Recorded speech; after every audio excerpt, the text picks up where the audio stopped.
So we had this instance in the glacier at the same post where the recent incidents happened, where one of our ALHs had gone down in a crevasse.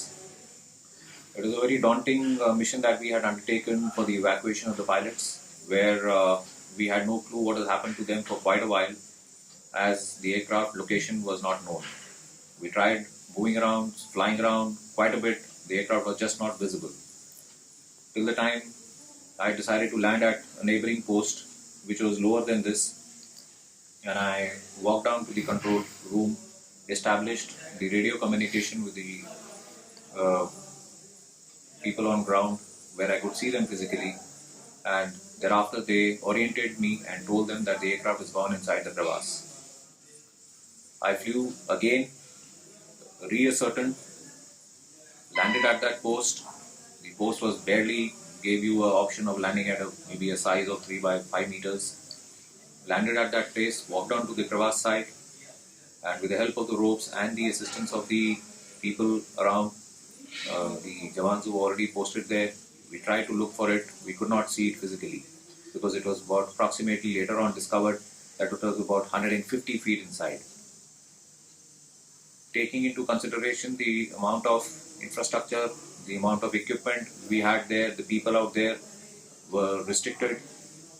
They did not have the wherewithal to carry out this evacuation, so we had to get in touch, accumulate a lot of other additional paraphernalia in terms of the mountaineering people.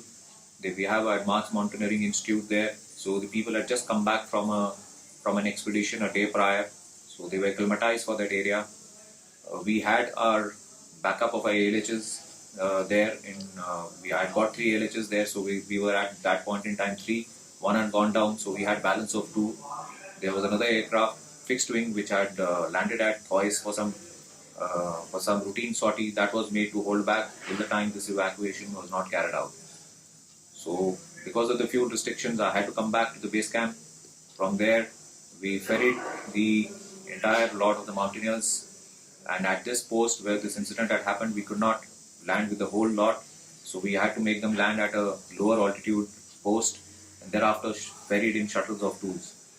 With the entire equipment later on, they were now equipped to undertake this mission. But when we were inducting the last person, the last set of the rescue people, the weather started deteriorating and it started to snow. Luckily, at this point in time, the visibility had not yet dropped to the levels that we could not fly. I was just hoping that the mission is going to be undertaken at a very fast pace, which the mountaineers did not, did not let us down in that aspect. So, after the first person was brought out,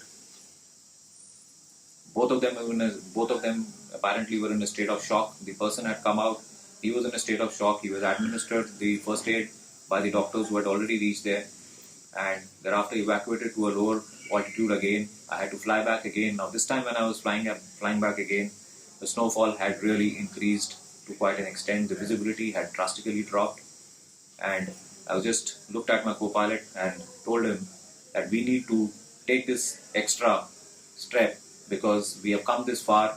We can't let this aviator go without having extricated him from this altitude, which we were operating at about 20,000 feet. We landed there for the last shuttle in very, very inclement weather in terms of visibilities. And once the aviator was out, we again ferried him back to the next post where I had dropped the first pilot, and we picked both of them up, got them to the base camp, and once we got them to the base camp, they were again given the first aid, flown to Thois, and that's the time where the Thois, the fixed wing, flew him to Chandigarh. Now what is to be seen out here is once the difficulties have been identified, the chain of evacuation as far as the army is concerned is of a rapid pace where no time whatsoever is wasted. And it is only that extra minute that we end up saving in doing all this is what ends up saving the lives. The difficulties that we operate in as far as the aviation is concerned are quite high, where the mental balances what one perceives and what one goes on ground in these harsh conditions, he has to really maintain his level head to undertake all these operations. And while flying is a task, whether you're in war or in peace, it is for an aviator at the same perils. There's no change in the task that one ends up doing in either of the cases.